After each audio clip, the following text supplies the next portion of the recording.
this vlog finds you doing well today. So I thought a perfect segue from my vlog yesterday would be intercession. And scripture talks about the fact that Yeshua makes intercession for us before God. So there's very much a place clear across the Bible where we see that the prophets of old made intercession for God's people. And then we see in the Second Testament that Yeshua makes intercession for us, right? And so we know that as God's children, that there is a place for us to intercede. So what is that exactly? Well, you're going to get a different definition based on who you talk to. But I think that a common thread is that we all believe in the power of prayer. That's something that breaks denominational lines, which is a really cool and great thing.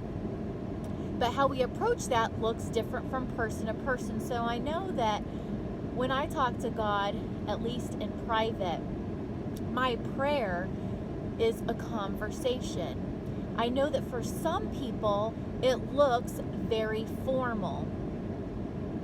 And there's a place for both. Scripture talks about something that we call Yahweh's Prayer or the Lord's Prayer. And I'm sure you've heard it before. Our Father, who art in heaven, hallowed be thy name. Thy kingdom come, thy will be done, on earth as it is in heaven. Give us this day our daily bread, and forgive us our trespasses, as we forgive those who trespass against us. And lead us not into temptation, but deliver us from evil. For thine is the kingdom, and the power, and the glory are yours forever and ever. Amen.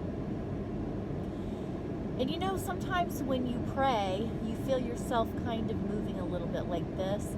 Or when you're worshiping, when you're singing, maybe like this. And it's totally okay. You know, scripture says that the physical and the spiritual must parallel. So when our spirit is being touched, and when we're really focused on our spirit, a lot of times there'll be a physical response. Now, that doesn't mean that we don't have to practice self-control, and that doesn't mean that we become lawless. But yes, it's okay to move your body. And in fact, there's science that shows that moving your body really helps your spirit or your soul connect. You may be interested to read some of Caroline Leaf's material. She talks a lot about the brain and the soul. Anyway, I don't want to get off on a tangent. So intercession. Scripture also talks about our prayers, the prayers of the saints, filling up bowls in heaven, and that when those bowls full of prayers are filled to the brim, that then God spills them out onto the earth. So how do we fill up the bowls in heaven? Because I think that all believers would agree that they want to do that. Well, we do that always by partnering with His heart. We pray and partner with His heart at all times. So what He says is what we say. Where we need to be cautious is when we pray what we want to pray. And we can want the same outcome as God, but want a different way of getting there. But see, the ends doesn't justify the means, because God, our Father, He knows and sees. He sees the full picture. He sees the pieces that we don't. And unless He's shown us those pieces, we need to be very careful that we don't project or practice witchcraft on how we think that things should be or should go. Because we don't want to get in God's way with other people and His plan for them. And a perfect example of that would be one of my children was really struggling with her relationship with God. And I know that I was called, of course, as this child's mother, to intercede for this child's soul. But my job and my mode needed to be to pray His heart for this child, for He loves this child more than I do, and He knows how to draw and how to woo this child. but I struggled to pray from my flesh and to pray what I wanted because I wanted it to be over with, because it caused me too much anguish. I was not abiding in his peace and his rest that he was taking care of his child. And so when we pray what we want, we are then pinning ourselves against God. So be a person of prayer, but be sure that you're praying the Father's heart. I used to be a part of a house of prayer, and there's so many different ways to, here, let me just, it looks like my phone's going to die, so let me charge it real quick.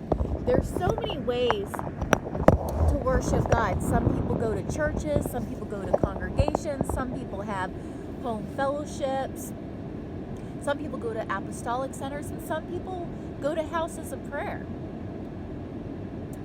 And what I thought was really cool about it's called harp and bowl model, which is to pray the word or worship in the word, and it's where you pray the scripture, is that we're praying in unison, we're praying in agreement. We know that scripture talks about the power of agreement.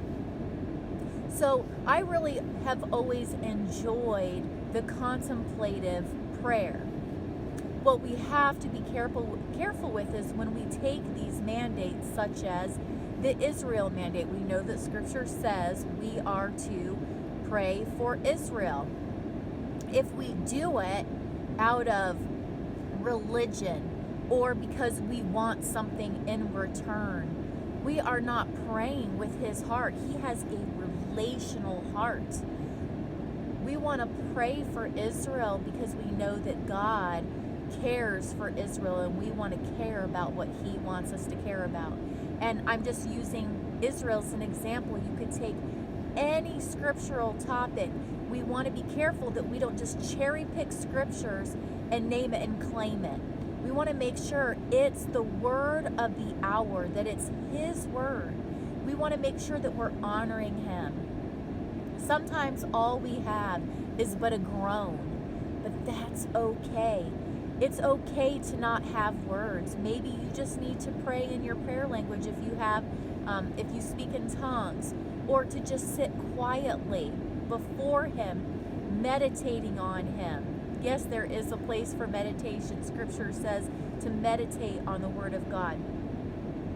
So I hope that I gave you some things to think about as far as intercession goes, and I don't know where you are on your intercessory journey.